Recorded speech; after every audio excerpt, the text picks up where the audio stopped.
योगी सरकार से जुड़ी हुई है। योगी सरकार 2.0 का 1 साल पूरा हो रहा है और इस मौके पर इंडिया न्यूज पर केशव प्रसाद मौर्य ने खास बातचीत भी की है। केशव प्रसाद मौर्य ने बीजेपी सरकार की उपलब्धियां गिनाई है। ये बताया है कि क्या कुछ काम योगी सरकार में हुआ है। यूपी में तेजी से विकास हो रहा है। केशव प्रसाद मौर्य ने यह भी कहा कि 2024 में फिर से मोदी जी के ही नेतृत्व में बीजेपी की सरकार केंद्र में बनने वाली है। इसके अलावा उन्होंने कहा कि 80 सीटों पर बीजेपी गठबंधन की ही जीत होगी। हर जगह कमल खिलेगा, विकास की रफ्तार यूं ही जारी रहेगी, कामकाज रुकने नहीं देंगे। समाजवादी पार्टी पर केशव प्रसाद मौर्य ने तंज भी किया, कहा कि समाजवादी पार्टी को जनता नकार रही है। यूपी सरकार पर भरोसा है, बीजेपी की सरकार पर आम लोगों को भरोसा है और यह भरोसा बना रहेगा। सिर्फ उन्होंने उत्तर प्रदेश का जिक्र नहीं किया बल्कि 2024 का जिक्र करते हुए यह भी कह दिया कि एक बार फिर से बीजेपी की सरकार केंद्र में भी बनेगी। मुख्यमंत्री केशव प्रसाद मौर्य जी हैं। सर, आपका स्वागत है। धन्यवाद राघवेंद्र जी। सर, क्या कहेंगे सर, जिस तरह से आप लगातार ग्रामीण क्षेत्रों पर फोकस किए हैं, एक बहुत महत्वपूर्ण आपको एक विभाग मिला है। कहते हैं कि हिंदुस्तान की जो आत्मा है वो गांवों में बसती है, तो क्या कुछ चल रहा है सर आपके मन में और क्या कुछ आप कर रहे हैं? लेकिन निश्चित तौर से जो आप शब्द प्रयोग कर रहे हैं, गांव के बिना शहर अधूरा है, गांव और शहर के बिना प्रदेश और देश अधूरा है। हमारे प्रदेश की सर्वाधिक जो आबादी है वो गांव में बसती है।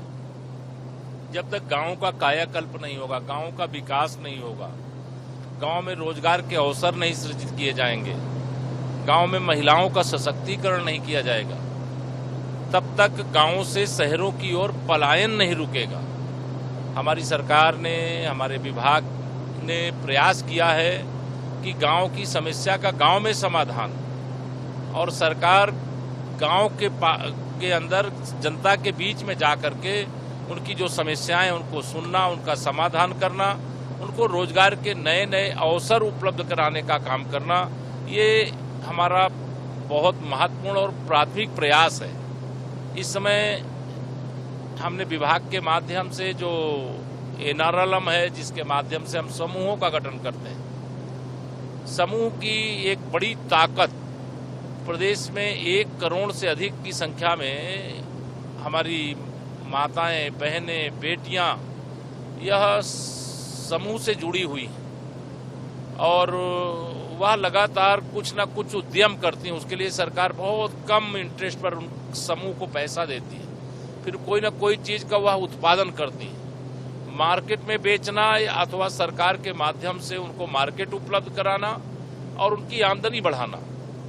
जैसे हमारे पास डबल इंजन सरकार है, देश की सरकार भी हमारी है, प्रदेश की भी सरकार हमारी है।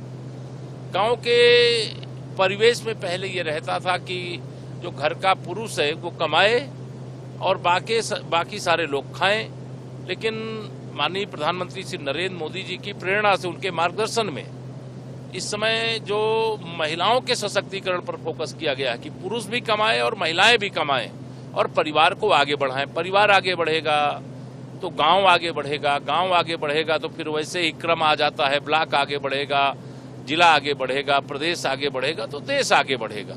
तो इस दिशा में हमारी सरकार ने बहुत शानदार प्रयास किया है और बहुत शानदार ढंग से हम लोग ग्राम विकास विभाग के माध्यम से काम कर रहे हैं और कई ऐसी चीजें कर रहे हैं जिसके बारे में शायद कोई पहले सोचता नहीं था, लेकिन आजादी के अमृत महोत्सव वर्ष पर हमारे प्रधानमंत्री माननीय नरेंद्र मोदी जी ने यह सोचा कि अमृत महोत्सव वर्ष में क्या किया जाए, तो उन्होंने हर लोकसभा क्षेत्र में 75 एक बहुत ही दिव्य भव्य अमृत सरोवर बनाने का आह्वान किया। और मुझे ये बताते हुए खुशी हो रही है कि उनकी ये प्रेरणा हमारे इतनी काम आई है कि अमृत सरोवर निर्माण के मामले में हम देश में पहले नंबर पर हैं। और अमृत सरोवर का मतलब केवल वहां सरोवर को व्यवस्थित बना करके और केवल पानी नहीं भर दिया गया है या वर्षा का पानी ही नहीं आ रहा है, वहां मॉर्निंग वॉक के लिए जो अमृत सरोवर है उसके चारों ओर बहुत अच्छा मार्ग बनाया जाता है। कोई अगर ओपन जिम में आकर के कोई खेलना चाहता है, कूदना चाहता है, कुछ अपनी बॉडी को, शरीर को स्वस्थ रखने के लिए कुछ अलग अलग प्रकार के व्यायाम करना चाहता है, तो यह फैसिलिटी भी हम लोगों ने वहां पर दी है। और बहुत सारे तालाब तो बहुत बड़े बड़े निकले हैं। लोगों ने अवैध कब्जे कर रखे थे, वो खाली कराया गया। बड़े हिस्से में वृक्षारोपण भी कराने का काम किया गया। तो एक क्रांतिकारी प्रयास मैं कहूं माननीय प्रधानमंत्री जी के आह्वान पर उत्तर प्रदेश ग्राम विकास विभाग कर रहा है। अब बहुत सारी हमारी नदियां हैं, गांव के अंदर जो पानी वर्षा काल में आता है, नाले होते थे वहां से निकल करके नदियों में जाता था, वो सब लोगों ने पैक कर दिया था, कब्जे कर लिया था। अभी हम लोग उसके लिए भी अभियान चला रहे हैं। जो नदियां सूख गई हैं उनको पुनर्जीवित करने का काम, नालों को पुनर्जीवित करने का काम और गांव के विकास का रोड मैप खड़ा करने का काम।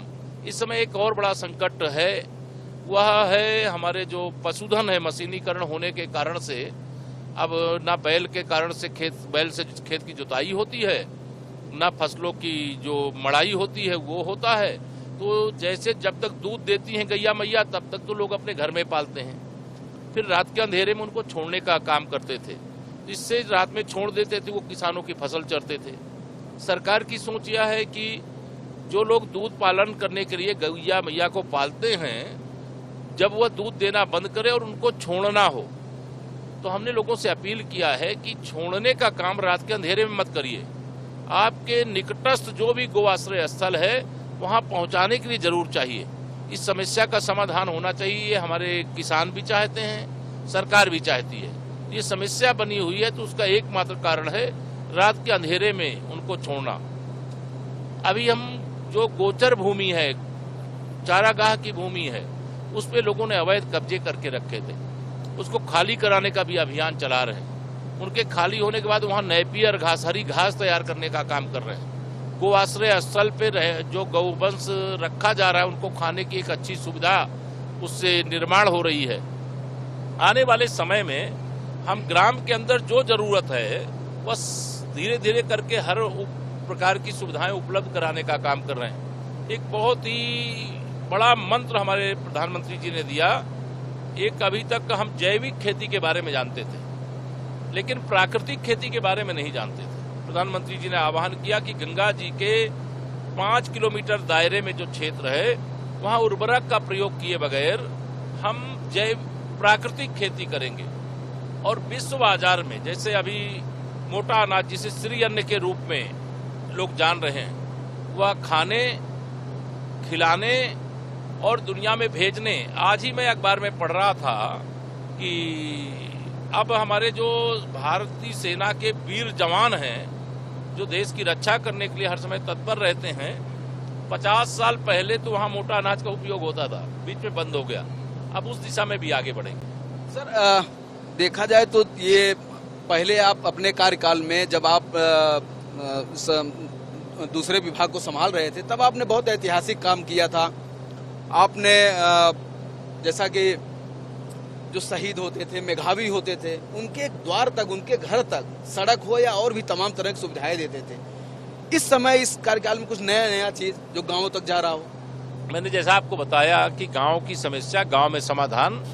जिस सरकार को जनता ने बनाया वो सरकार जनता के द्वार, ये हम प्रत्येक शुक्रवार को ग्राम चौपाल का आयोजन करते हैं और उस ग्राम चौपाल के माध्यम से हर वह चीज जो लोगों की जरूरत है वह वहां पर बताते हैं। चाहे खेलने की सुविधा हो, चाहे दवा की सुविधा हो, चाहे प्रधानमंत्री आवास योजना की सुविधा हो, चाहे आयुष्मान भारत के अंतर्गत इलाज की सुविधा हो, चाहे हर घर नल से जल पहुंचाने की सुविधा हो, और चाहे प्रधानमंत्री उज्ज्वला योजना के अंतर्गत उनको गैस का कनेक्शन देना, सौभाग्य योजना के अंतर्गत गैस का कनेक्शन देना, खेल के मैदान बनाना और विशेष तौर से उस गांव के जो खिलाड़ी हैं, प्रतिभाशाली खिलाड़ी, उनके नाम पर मनाना।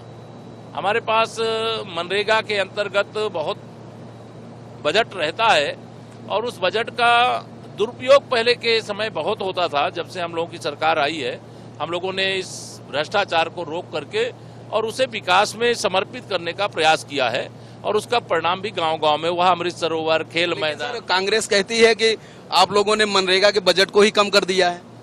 देखिए, कांग्रेस विजनरी, उनके पास नेतृत्व का अभाव है।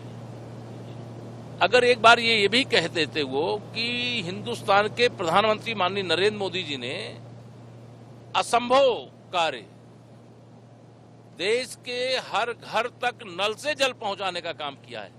अब नल से जल पहुंचाने के लिए पाइपलाइन पड़ेगी, कनेक्शन घरों में पहुंचाया जाएगा, तो एक बहुत बड़ा भारी भरकम बजट जल जीवन मिशन में खर्चा किया जा रहा है। अब इसका उनको अंदाजा ही नहीं है कि जितना इधर कम किया गया उससे 2 गुना अधिक रोजगार वहां पर भी दिया जा रहा है। राष्ट्रीय राजमार्ग हो, एक्सप्रेस वे हो, स्टेट हाईवे हो, मुख्य जिला मार्ग हो, अन्य जिला मार्ग हो, ग्रामीण मार्ग हो, वो सारे मार्गों के निर्माण की गति पहले की तुलना में कम से कम 10 गुना